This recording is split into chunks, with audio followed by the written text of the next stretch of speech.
Hello dear students, बहुत बहुत स्वागत अपने YouTube channel commerce with Sanjeev sir में। और आज मजा आ जाएगा। मैं लेकर के आया हूं कि ऋण पत्र क्या होते हैं। कंपनी की जब पूंजी की व्यवस्था करनी होती है तो समझ लीजिएगा कि कंपनी दो प्रकार से पूंजी की व्यवस्था करती है, एक तो आंतरिक स्रोतों से और एक बाह्य स्रोतों से। तो जो ऋण पत्र हैं वो बाह्य स्रोत होते हैं। बाह्य का मतलब होता है किसी बाहरी व्यक्ति से। ओके, तो आप जैसा कि देख रहे हो यहां पर लिखा हुआ है कि ऋण पत्रों का निर्गमन, इशू ऑफ डिबेंचर, जिसको अंग्रेजी में कहते हैं। और इसके तीन topic very very most important है। लॉन्ग क्वेश्चन भी यहां से बन जाता है। ओके, लॉन्ग क्वेश्चन भी यहां से आ जाता है। और जब लॉन्ग क्वेश्चन आता है तो आता है ऋण पत्रों के शोधन की विधियां लिखिए। ठीक है, ये भी पूछा जाता है। तो लेकिन यहां पर अभी इस वीडियो में हम तीन चीजें कवर करा रहे हैं। सबसे पहला हम कवर करा रहे हैं ऋण पत्रों का अर्थ। सबसे पहले हम इसी पे बात करते हैं जिसको हम कहते हैं मीनिंग ऑफ डिवेंचर।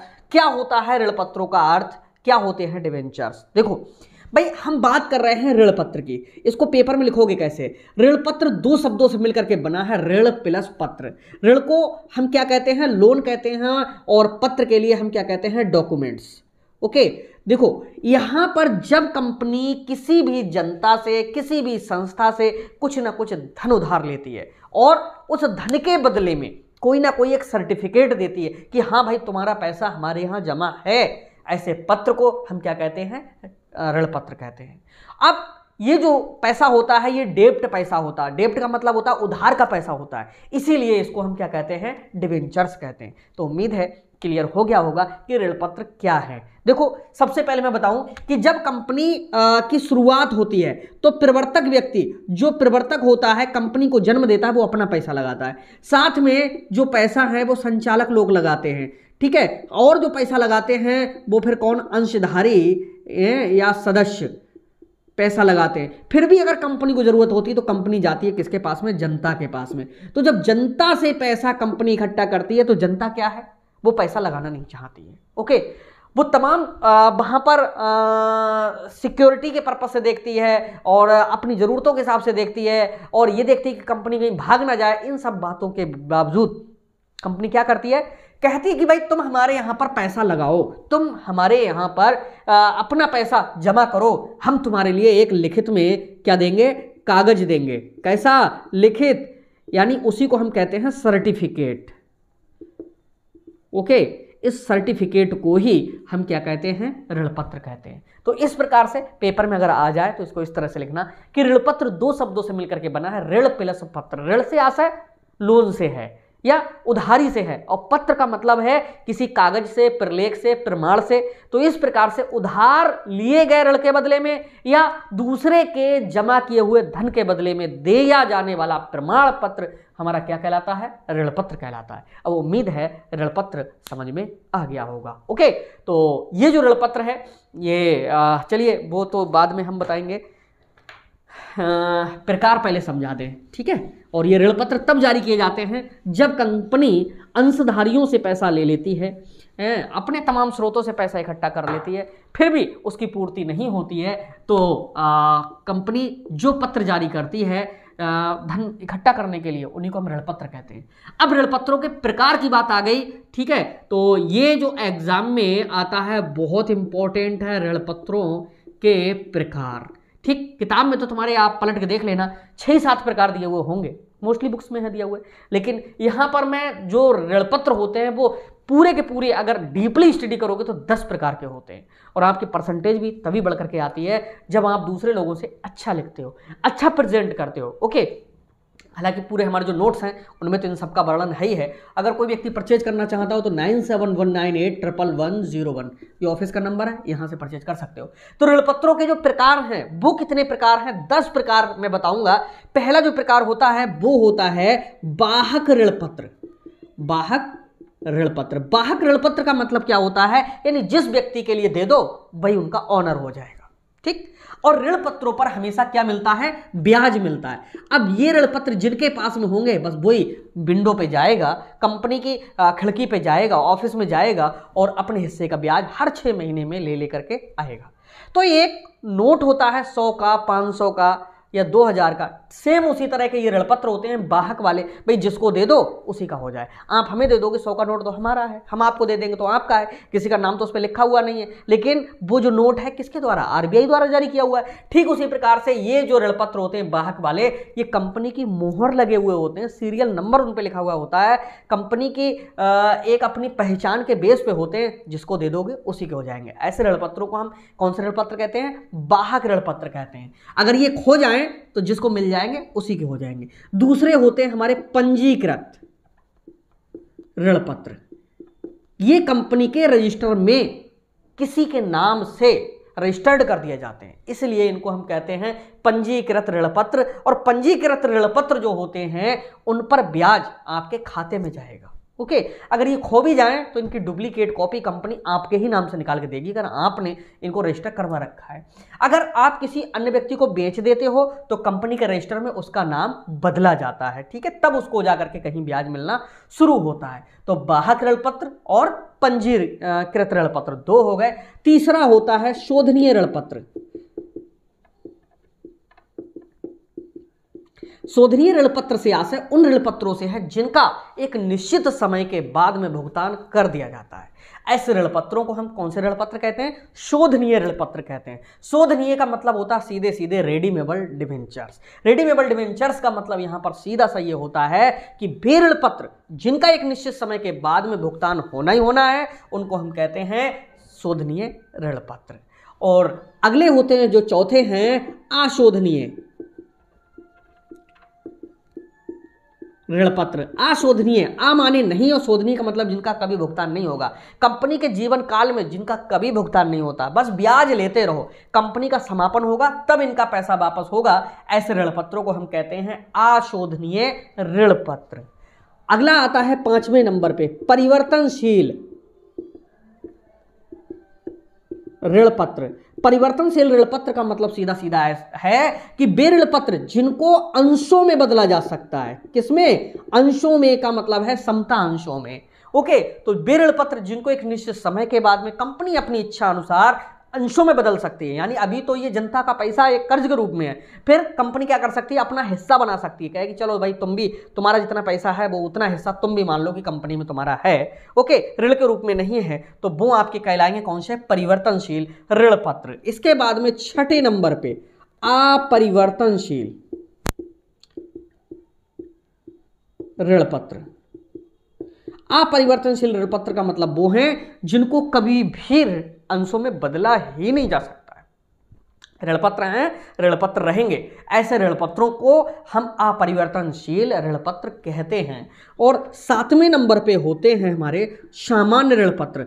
सामान्य ऋण पत्र का मतलब होता है जैसे जनरल डिवेंचर भी कहते हैं। सामान्य ऋण पत्र पे क्या होता है, ब्याज की दर 10%, 12%, 14% ऐसी लिखी हुई होती है। ओके, और ये किसी के नाम से नहीं होते हैं, कंपनी के द्वारा जारी किए हुए होते हैं। और कंपनियां इन ऋण पत्रों को स्वयं भी बाद में परचेज कर लेती हैं जिससे कंपनी को भुगतान ना देना पड़े। ठीक है, 8वें नंबर पे आते हैं हमारे बंधक ऋण पत्र। बंधक ऋण पत्र।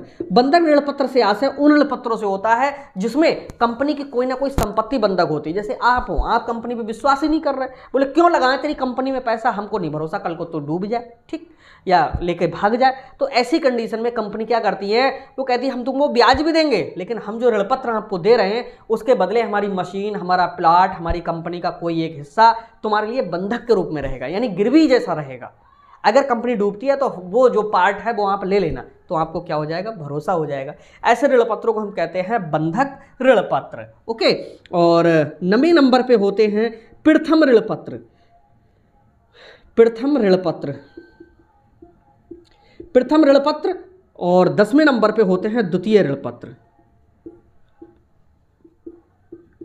ये प्रथम ऋण पत्र और द्वितीय ऋण पत्र, ये दोनों आपको एक साथ पढ़ने हैं और ये बहुत कम किताबों में मिलेंगे, लेकिन बेटा होते हैं ये। प्रथम ऋण पत्र का मतलब ये होता है कि मान लीजिएगा कि कंपनी ये है पूरे इतने टुकड़े में वर्क कर रही, अब कंपनी डूबती है, यानी डूबने का मतलब पानी में नहीं डूबती है, कंपनी का मतलब है कि बहुत बड़े घाटे में अगर चली जाती है तो ये अपनी सभी संपत्तियों को बेचेगी। सभी संपत्तियों को बेच करके सबसे पहले क्या करेगी, अपने कर्जों का ही भुगतान करेगी। अब इस कर्जे में से जिसको सबसे पहले जारी किए हुए हैं ओके, यानी पहले इनको पैसा मिलेगा तो ये प्रथम ऋण पत्र कहलाते हैं। फिर इनसे अगर बचा हुआ पैसा है तो वो द्वितीयों को मिलेगा, इसलिए वो द्वितीय कहलाते हैं। तो ये जो ऋण पत्र के हैं वो प्रकार हैं जो आपने देखे, 10 प्रकार हैं। सब बच्चे लिख के आएंगे 6 प्रकार, 7 प्रकार, 8 प्रकार, लेकिन आप लिख करके 100% आइएगा, कम से कम कितने, 10 प्रकार। अब और इससे भी ज़्यादा इंपॉर्टेंट टॉपिक जो है ऋण पत्रों की विशेषताएं, characteristics of the debentures, okay, उसके लिए भी समझा देते हैं इसी वीडियो के माध्यम से। चलिए देखते हैं, वीडियो लंबी तो नहीं हो जाएगी बहुत।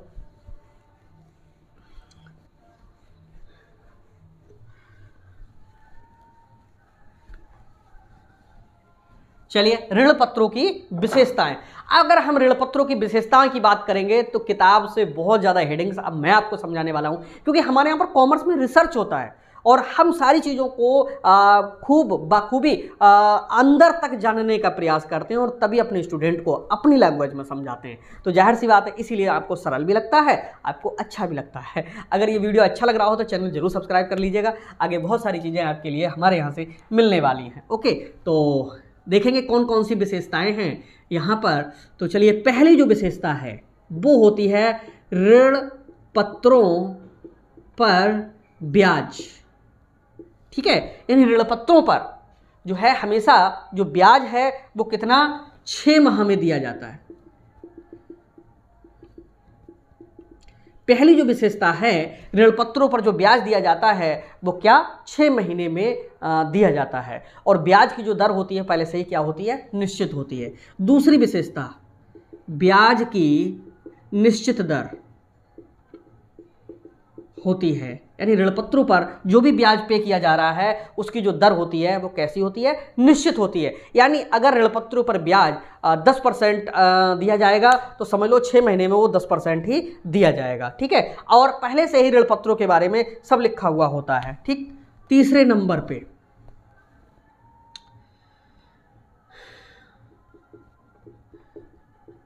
ऋण पत्रधारी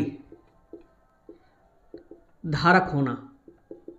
ओके, जो ऋण पत्रों को लेता है उसको हम क्या कहते हैं, ऋण पत्रधारी कहते हैं। यानी ऋण पत्र की जो ऋण पत्रधारी होता है वही ऋण पत्र को परचेज करता है, और या जिसने ऋण पत्रों को परचेज किया हुआ होता है उसको हम क्या कहते हैं, ऋण पत्रधारी कहते हैं। इसके बाद में जो चौथी विशेषता है वो होता है कंपनी की मुहर द्वारा प्रमाणित। यानी लिख दे पहले, कंपनी की मुहर द्वारा प्रमाणित जो ऋण पत्र होते हैं उन पे कंपनी की मुहर लगी हुई होती है। ओके, तो ये भी एक इसकी विशेषता है। 5वें नंबर पे कंपनी के रिकॉर्ड में होना, यानी जो ऋण पत्र होते हैं वो ऐसा नहीं है कि आप डुप्लीकेट प्रिंटर से छाप लाओ और कंपनी से कहो कि भैया ये तुम्हारी कंपनी का ऋण पत्र है, तो ऐसा नहीं है। कंपनी का पूरा जो रिकॉर्ड है वो कंपनी के पास में होता है, जो रजिस्टर्स होते हैं उन पर होता है। और अगली विशेषता 6ठे नंबर पे अलग अलग ब्याज दर का होना। जो ऋण पत्र होते हैं उनमें जरूरत के हिसाब से कंपनियां अलग अलग ब्याज दर कर देती हैं। हाँ, बहुत वैसा बन गया है, आप लोग हंसना मत। ओके, तो जो कंपनी के जो ऋण पत्र होते हैं जितनी बार में इशू किए जाते हैं तो उन पर ब्याज की जो दरें होती हैं वो भी अलग अलग हो जाती हैं। 7वें नंबर पे सुरक्षित व असुरक्षित दोनों प्रकार के ऋण पत्र होते हैं। जिनके पीछे कोई गिरवी होती है संपत्ति कंपनी की तो वो हमारे सुरक्षित ऋण पत्र होते हैं, और जिनके पीछे कोई संपत्ति गिरवी ही नहीं होती है उनको हम कहते हैं असुरक्षित। ओके, अगला 8वां ऋण पत्रों का शोधन। देखिए, कुछ ऋण पत्र ऐसे होते हैं जिनका एक निश्चित समय के बाद 5 वर्ष, 10 वर्ष, 15 वर्ष बाद भुगतान कर दिया जाता है, और ऋण पत्रों का भुगतान करना ही ऋण पत्रों का क्या कहलाता है, शोधन कहलाता है। इसके बाद में 9वें नंबर पे अंशों में परिवर्तन। जो ऋण पत्र होते हैं वो कंपनी अपनी इच्छा के अनुसार इनको कभी भी अंशों में परिवर्तित कर सकती है। ओके, और इस तरह से यहाँ पर जो डिवेंचर्स होते हैं वो पहले ऋण पत्रधारी होते हैं, डिवेंचर्स होल्डर, और फिर बाद में वो क्या, अंशधारी भी बन सकते हैं। 10वें नंबर पे कंपनी में वोटिंग का अधिकार ना होना। जो लोग ऋण पत्र लेते हैं कंपनी के, उनको कंपनी की जो मीटिंग्स होती हैं उनमें वोट देने का अधिकार नहीं होता है। यानी कंपनी की जो सभाएं हैं उनमें भाग लेने का अधिकार नहीं होता है। क्यों नहीं होता है? क्योंकि ये वो लोग हैं जो लेनदार के रूप में होते हैं। तो एक विशेषता ये भी हो गई। क्या हो गई? 11वें नंबर पे लेनदार नहीं, ऋणपत्रधारियों का लेनदार होना। चलिए यही लिख देते हैं, ऋणपत्रधारी लेनदार होना। यानी जो ऋणपत्रधारी होते हैं वो कंपनी के कौन? एक लेनदार होते हैं। लेनदार का मतलब होता है जो कंपनी से अपना पैसा लेने वाले होते हैं। आगे 12, ऋणपत्रों के अनेक प्रकार। ओके, ऋण पत्रों के अनेक प्रकार का मतलब यहां पर यही होता है कि जो ऋण पत्र होते हैं, इससे पहले हमने आपको बताया कि वो 10 प्रकार के होते हैं। तो इनकी जो कैटेगरी है वो कई प्रकार की होती है। तो ये भी एक इसकी विशेषता है कि ये कई प्रकार के होते हैं। नंबर 13, निश्चित आय का होना। देखो, जो समता अंश होते हैं उन पे कंपनी को जितना ज़्यादा मुनाफा होगा उतना ज़्यादा उसे लाभांश मिलेगा। लेकिन जो ऋणपत्र होते हैं उन पे एक निश्चित दर से ब्याज मिलता है। इसलिए जो आय होती है ऋणपत्रों पे वो कैसी होती है? एक निश्चित होती है। ओके, और 14वें नंबर पे वर्ष में 2 बार ब्याज मिलना। जो ऋणपत्र होते हैं उन पर वर्ष में 6-6 महीने में 2 बार ब्याज मिलता है। तो एक बार नहीं, 2 बार ब्याज मिलता है। ओके, और इस तरह से इनको ज़्यादा इंतजार नहीं करना होता है। लेकिन लाभांश कंपनी का जो होता है वर्ष में 1 बार हो सकता है, 2 बार भी हो सकता है, अंतरिम लाभांश भी हो सकता है, ठीक है, बोनस लाभांश भी हो सकता है। ठीक, इस तरह से ये सब चीज़ें हमारी ऋणपत्रों से थोड़ी चेंज होती हैं जा करके। 15वें नंबर पे सुरक्षित विनियोग। जो लोग अपना पैसा किसी कंपनी में सुरक्षा की दृष्टि से लगाना चाहते हैं तो ऋणपत्रों में लगाया हुआ जो पैसा होता है वो सुरक्षित होता है। क्यों? अगर कोई कंपनी भागती है, डूबती है, तो इस तरह से उसका पैसा सबसे पहले वापस कर दिया जाता है, तो ये सुरक्षित भी रहता है। ओके, अगला 16वां, ऋणपत्रों के शोधन की अनेक विधियां। यानी जो ऋणपत्र हैं उनका जो भुगतान दिया जाता है तो उसकी अनेक विधियां होती हैं और हर व्यक्ति अलग अलग तरह के ऋणपत्र लेता है तो उनका जो भुगतान है वो अलग अलग प्रकार से मिलता है। 17वें नंबर पे प्रत्येक ऋणपत्र पर क्रम संख्या अंकित होना। 18वां, जनता का विश्वास, अधिक विश्वास। नंबर 19, संकट के समय उपयोगी। 20वां, जनता का विश्वास लिख लेते हैं। ठीक, ये 20 विशेषताएं लिख दी। अभी कम से कम हमारे नोट्स लोगे तो उसमें भी 20-22 ही हैं और इनके बारे में थोड़ा थोड़ा पूरा डिटेल अगर 2-2 लाइनें लिखोगे, हम कह रहे 20 में से अगर 15 भी लिख करके आए तो समझ लो कि यहाँ वो स्टूडेंट हो गए जिसकी सबसे ज़्यादा हेडिंगें लिखी हुई होंगी। ओके, तो ये देखा आपने, सब सरल हेडिंग्स हैं। एक आध हेडिंग हो सकता है कहीं डबलिंग तो नहीं हो गई हो, लेकिन फिर भी आपके लिए बहुत ज़्यादा हेडिंग्स मिली हुई हैं। ओके, हमारे नोट्स की भी यही विशेषता होती है कि वो सरल होते हैं, हेडिंग्स बहुत होती हैं और आपकी अपनी लैंग्वेज में होते हैं, इसलिए बहुत लोग पसंद भी करते हैं। तो यहाँ पर ऋणपत्रों की विशेषताएं देखिए, ऋणपत्रों पर ब्याज 6 महीने में दिया जाता है। पहली विशेषता कि हर 6 महीने में ब्याज मिलेगा। दूसरा, ब्याज की जो दर होगी वो निश्चित होगी। तीसरा, ऋणपत्रधारी धारक होना। ऋणपत्रधारी यानी धारक को ऋणपत्रधारी कहते हैं। ये इस तरह से हेडिंग भी हो सकती है क्योंकि नकल नहीं मार रहे हैं भाई, इसलिए सेंटेंस आप अपने हिसाब से बना लीजिएगा। ठीक है, ऋणपत्रों का धारक, धारक माने होता लेने वाला, ऋणपत्रधारी होना। ठीक, अगला है कंपनी की मोहर द्वारा ये प्रमाणित होते हैं, कंपनी के रिकॉर्ड में रहते हैं, ये अलग अलग ब्याज दरें होती हैं, सुरक्षित और असुरक्षित दो प्रकार के होते हैं, ऋण पत्रों का शोधन किया जाता है, निश्चित समय के बाद में अंशों में से परिवर्तित किया जा सकता है, कंपनी में वोटिंग का अधिकार इनके लिए भाई नहीं होता है, ऋण पत्रधारी लेनदार के रूप में होते हैं, ऋण पत्रों के अनेक प्रकार होते हैं, निश्चित इन पर इनकम होती है क्योंकि ब्याज की दर जो होती है वो निश्चित होती है, वर्ष में 2 बार इन पर ब्याज मिलता है, सुरक्षित विनियोग होता है, ऋण पत्रों के शोधन की विधियां अनेक विधियां होती हैं, प्रत्येक ऋण पत्र पर क्रम संख्या अंकित होती है, जनता का इन पर अधिक विश्वास होता है। क्यों विश्वास होता है? सबको पता है कि भाई कंपनी डूबेगी तो हमारा पैसा वापस। संकट के समय उपयोगी होते हैं, भाई अगर किसी व्यक्ति पर संकट आ जाता है तो अपने ऋण पत्रों को वो किसी अन्य व्यक्ति को बेच सकता है और तुरंत पैसा ले सकता है, बाजार में बिक्री इनकी चलती रहती है, जनता का विश्वास बना हुआ रहता है इन पर। ओके, अरे ये डबल हो गई, ठीक, जनता का विश्वास ऊपर भी है और यहाँ पर भी आ गया, ठीक है। तो इस तरह से यहाँ आपने देखा कि काफ़ी अच्छी विशेषताएं थी जो आपकी तैयार हो गई होंगी। अब मैं इस वीडियो को यहीं पर एंड करते हैं, और अंशधारी और ऋणपत्रधारी में, अंश में और ऋणपत्र में अंतर बहुत मोस्ट इंपॉर्टेंट है, उसके लिए अगली वीडियो मिलेगी। तब तक के लिए बाय बाय।